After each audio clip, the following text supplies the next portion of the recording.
Welcome to the intersection of Black culture and horticulture with your girl, Cola B talking. And guess what, y'all? We Black in the garden. Soil cousins, welcome to another episode of Black in the Garden, where we explore the intersection of Black culture and horticulture. I'm your host, Cola B talking, and today we've got a really special guest in the house with us today. We're going to get really tropical. We're diving deep into a place that has been making waves in Atlanta's plant community, Tropical Express ATL. Now, if you're in ATL, if you're in the Atlanta area, I'm sure that you've heard about Tropical Express. I know that I have, because every time their name comes up, it's always tied to something positive, whether it's the beauty that they bring to events, the stunning greenery in their shop, or the community that they've built around plants. Tropical Express is not just about selling plants. Y'all, they are connecting people with nature in a way that uplifts the entire community.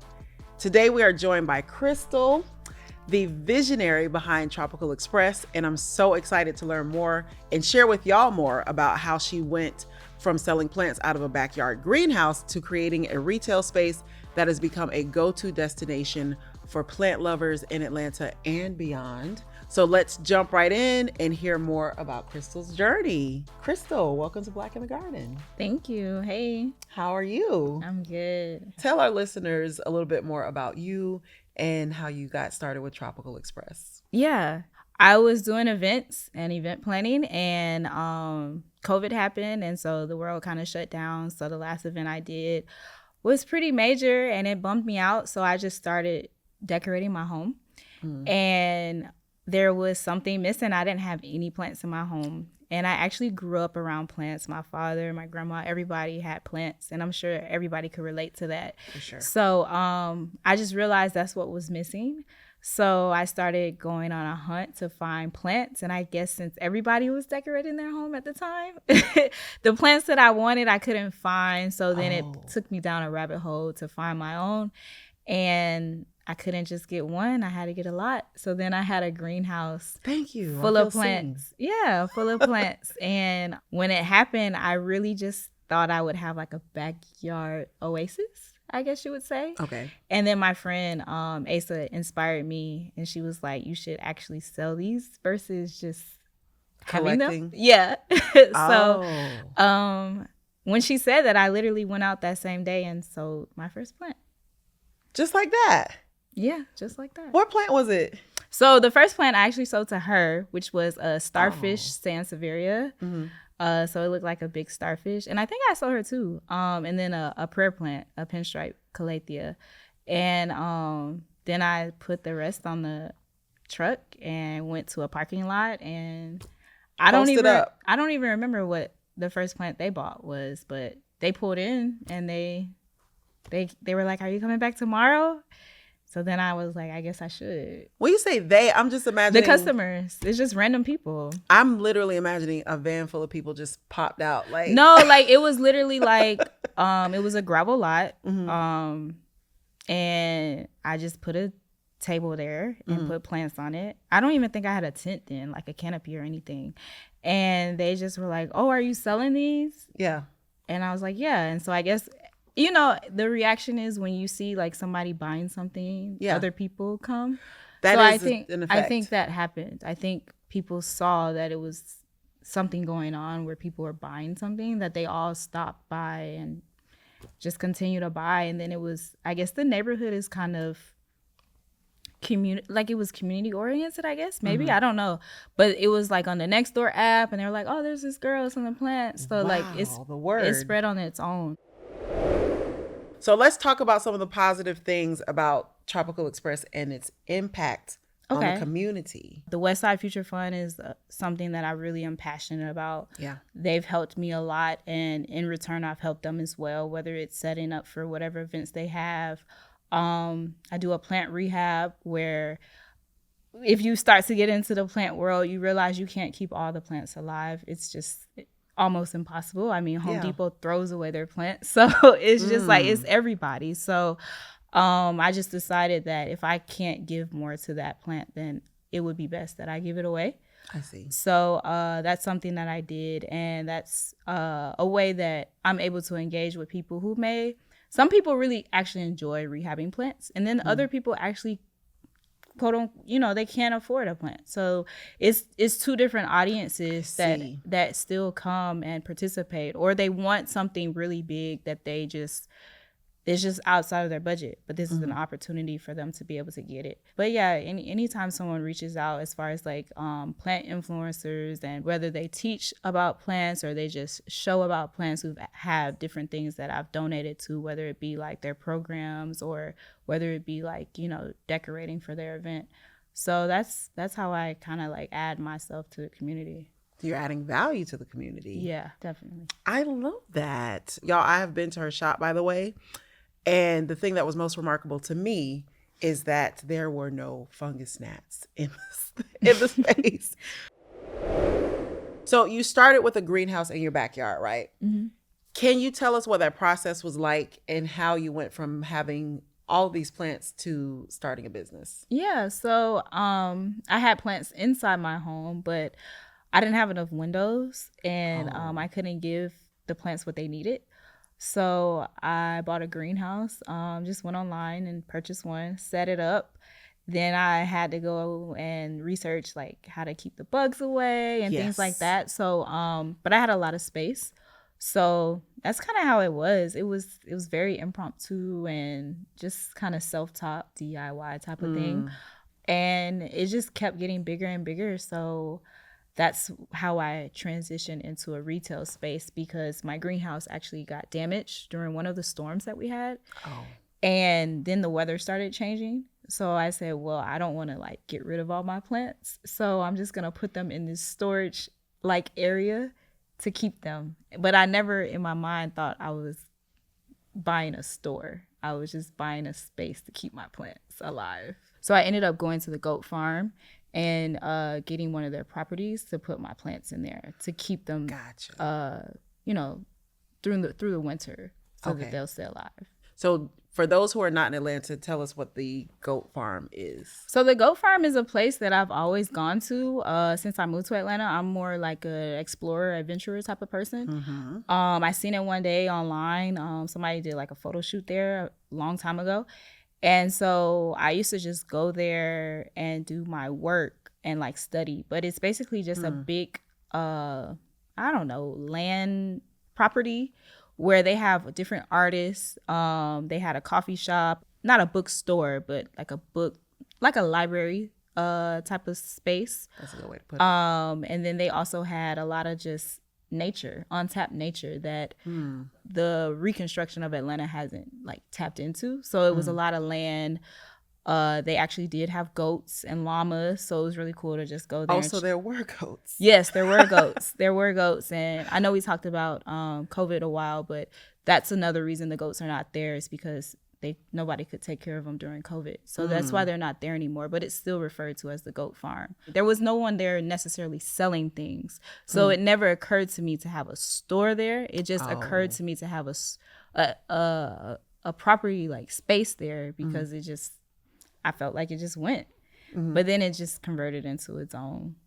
Yeah, so you are doing creative things in the space, and the goat farm specifically is a space where mostly creatives are vibing, they're creating, they're showcasing. You are still setting up the plants and offering opportunities for creative people to get creative in your space, right? Yeah, it happened naturally for me, because I've always, like I said, I started off with event planning, so that's just always been my thing. So when I saw all the plants and I wanted to take pictures of them myself, so I'm like, I should offer this for people. So I put it online, Peerspace, Gigster, all the little sites, and just started advertising that you can come there and have your pictures taken or do your, whatever shoots you have. Yeah. So people actually responded to it, and they were booking a lot because that's what's up. Yeah, they wanted to have their photos with plants around them. And so that just kind of made its own business itself as well. And then, renting plants, and like you have your studio space here, like that. Everybody just needs plants in their space. So everyone, even though they weren't necessarily buying plants to take home, they were still appreciating and being around plants. So absolutely. And we want to give a big shout out to Plant Zaddy for providing our beautiful set dressing. So in referencing him and knowing that in some aspects, Plant Zaddy and other plant retailers, plant purveyors around town could be considered competition. I get the sense from you that you are very much community centric, community over competition. So how do you navigate this space of being a plant purveyor and your relationship with other plant purveyors? So like for me, I don't look at it as competition because I feel like we're all different. We all have our different way of being with plants, designing plants and giving plants. But I also feel like to keep myself sane and not like get into that competition type vibe, I stick to whatever I'm doing. And if someone reaches out to me and they need me, I'm there for them. But I try not to like intervene with other people's businesses because I think that sometimes you can like cross-contaminate like your own thought process. So you feel like you have to be like this person or they have to be like you, and they don't. Like their price is their price and their way of delivering is their way of delivering. Right now in the space that I'm in, I get a lot of people who refer me who are plant companies, or they do the same thing I do at a larger scale or a smaller scale. And if they don't have the capacity, they'll say my name. And if I don't have the capacity, I'll share others' names. And I think that just kind of works. Like sometimes I even have people who have plant stores and they'll call me and say, do you have this? And I'll say, oh, no, but so-and-so does. And it's like I'm aware. I think it's very healthy for us to be aware of what others are doing, but I don't think it's good for me personally to get too involved in wondering what people are doing. We're not necessarily competitors because we all do something different and we all have different missions and we all have different customers. And some of us have the same customers, but they come to us for different things. So Atlanta is a metropolitan area like, any other metropolitan area with a multitude of businesses that have similar products or services. So with that in mind, there's so many people to serve that you actually need variety to be able to do that. So let's talk more about how your space is bringing people together, right? Okay. You're doing events, you're fostering connections. What has been one of your favorite things that you've done in your space where you're making those connections happen? Every time I do something, it becomes my new favorite. So like right now we're doing the Lego Build and Grow event. And now that's my favorite thing that we do. And it's basically just people coming together doing the floral and botanical Legos. Yes. And that's my favorite thing right now. But if you would have asked me a month or a year ago, it might have been my vinyl nights where people bring their vinyls and we listen to vinyl records around the plants. So it's kind of a bad habit of mine, but I start creating things and I go to the next thing. So it's just I'm not really like I repeat the same thing over and over. It's just like whatever I'm into, that's what I'm into at that moment. But they all deal with plants. So I guess my favorite thing is just bringing people together, to be honest, because other people host stuff in our shop. So someone will have their own birthday party or dinner or whatever. And they're like, oh, I never even thought about these plants before, but I'm kind of feeling this vibe now. Like, so it always triggers something no matter what. It just changes the space and changes people. You better convert these people to the green ministry. I love the that. green ministry. That's good. So you mentioned the vinyl parties. Yeah. So that reminds me that Tropical Express and all this connecting that you're doing with the community, with the customers that you have, and I know that they become more than customers, especially after they've been shopping with you for a while, but also with other business owners and what you shared with us about the community over competition. But you are specifically working with some other entrepreneurs who have their products in your space, vinyl and candles. So let's talk about how that came to be. Yeah. So when we talked about Asa earlier, with her being my first customer, she was actually making candles on her own, and I became her first customer. So her candles to me are the best ever. I love them. I have one for myself. Yes. So I'm like, why not? So I just was asking her, I'm like, okay, well, if this is going to be a thing, do you mind having your candles here? And so she would make her candles and put them in the shop. And we both, I mean, music is my first love. I love plants to death, but music is my first true love. Yeah. So like I killed some plants before but music, I've never can't really tear that up. I messed that up. So we like to listen to music when we're doing whatever we're doing. And so that's just something we have in common. But at the time we were collecting vinyls because my father had passed me some before he passed away. So I've been collecting them as well. And we went to lunch one day, Asa and I, and we ran into a young lady who was selling vinyl out of her trunk. Her name is Nora. Shout out to Nora. And when Asa told me that she saw her and she was selling vinyl, I'm like, oh my God, we have to have her in the shop. Like, there should be no reason we can't have vinyls in the shop that we can buy on our own.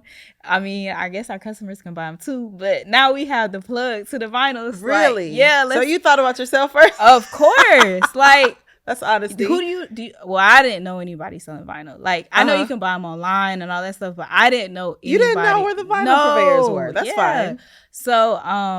So yeah, she was like, okay. She doesn't actually reside in Atlanta, so we started to do like a monthly series where we did the vinyl night. So she would come in town, bring her collection, and people would shop for vinyl. And we had people standing in line trying to get vinyls because our shop has always been intimate. So it's not a large space. So we could only have a few people at a time. So people were pulling for vinyls and buying what they wanted to buy, and then seeing the plants and it just all, and smelling the candles. So it just all just a vibe. It's a vibe. Several vibes. Yeah. So that's what we have in there. With your shop being such a multi-use space where people can do photo shoots over to music videos, did you envision that when you first started out? I can't say that I did. I envisioned events itself, but the magnitude of the photo shoots and the videos, I didn't see, like, because some of the photos actually went viral for sure. And the photographers, I don't know them. But then after I meet them, I'm realizing how big they are. Yeah. And I'm like, wow, you came from New York and you picked my space? Like, that's really cool. And even though I've done magazine not covers, but magazine ads and things like that I'm like, wow, this is a real production in my shop. That's crazy. So I never envisioned that, but people around the corner or like my friends and family or like, I was like, this is a space that you guys are welcome to. But just for it to be bigger than that, that blew my mind. It's really about like, hey, the plants are what I'm here for. Yeah. That's what gets me excited to come in here every day and do what I do and making sure that the people are connecting with it. Yeah, because that'll last forever. We have talked about so many aspects of your business that have been triumphant and celebratory and all the good vibes and everything.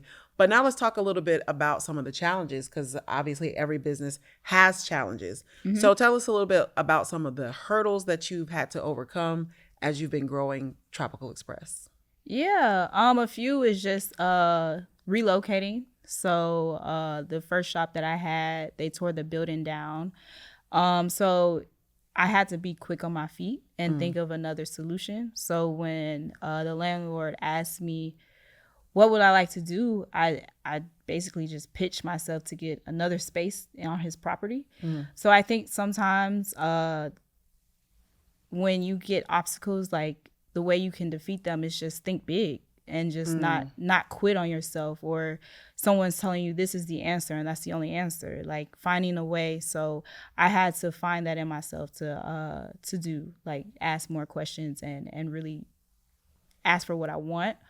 Another challenge is always going to be money. So just being creative and thinking of ways to make it in other ways. So if a plant's not selling this week, okay, let's push the photo shoots. So being able to pivot, I think, is something that entrepreneurs should be able to do, because there's going to be a financial challenge sometimes. You may have your good season, you may not. And so when you don't, you have to think of not giving up, but also like what can I do to fix this.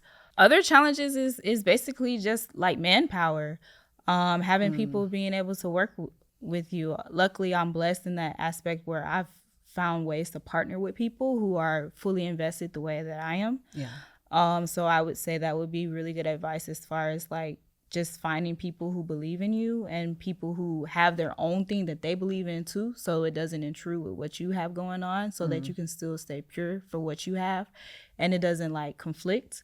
But it's hard to find resources, so you really do have to sometimes do things yourself. Yeah. And that can be a challenge for somebody who doesn't have the time or the ability or, you know, the strength to be able to do that. Yeah. But for me, I'm not going to say it's easy, but it's like if you really want it, there's really no excuse.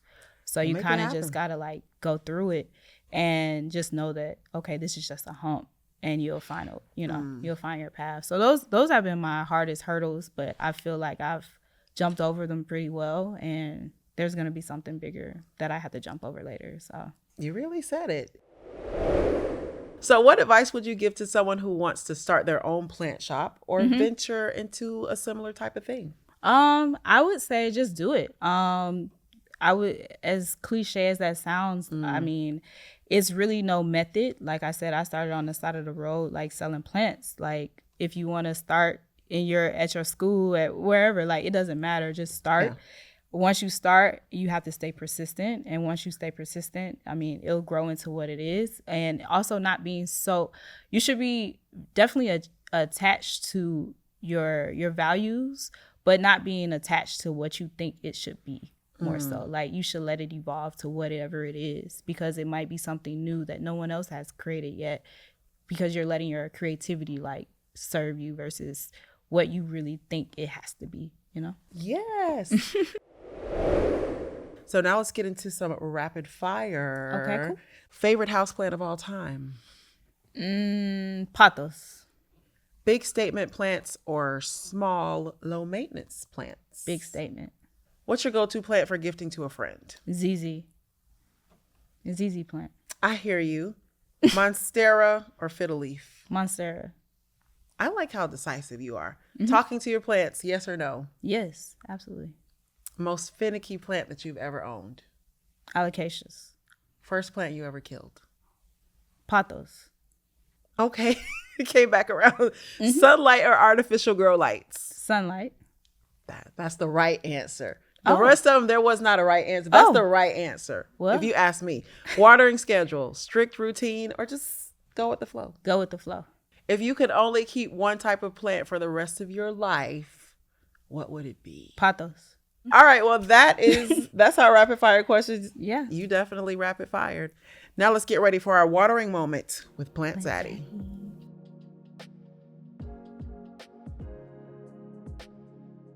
All right, Plant Fam. So as we close out this beautiful conversation with Crystal from Tropical Express ATL, let's take a watering moment to reflect on the magic that plants bring into our lives. Just like Tropical Express, every plant has its own unique journey and story, whether it's starting small in a backyard or flourishing into something much bigger, like the green haven that Crystal has built.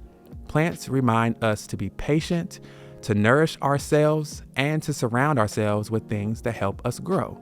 And if you're feeling inspired to bring a little more nature into your space, don't forget that you can always explore Plant Zaddy's collection right on our website, because people like myself and Crystal are here to help you grow a space that nourishes your soul. Because at the end of the day, whether it's through Crystal's community at Tropical Express or Plant Zaddy's offerings, we are here to help you grow with love, light, and soil. And as always, Plant Fam, plant more and worry less. Plant Zaddy out. I want to thank you again, Crystal, for sharing your insights, sharing your journey with us today. I loved your rapid fire answers. Where can they find you and how can they get involved in upcoming events? Yeah, so website is tropicalexpressatl.com. The address can be found on all platforms, Maps, Google, 1200 Foster Street, Suite 113 at the Goat Farm. And Tropical Express ATL is all of our Instagram, Facebook handles as well. Make sure that y'all support the shop, check out those links that we shared, and keep growing with us here at Black in the Garden. Until next time, love, light, and soil. Love, light, and soil. We're reaping good.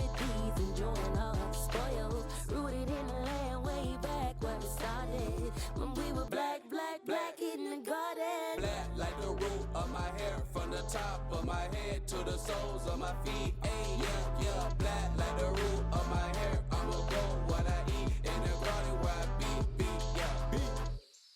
WABE.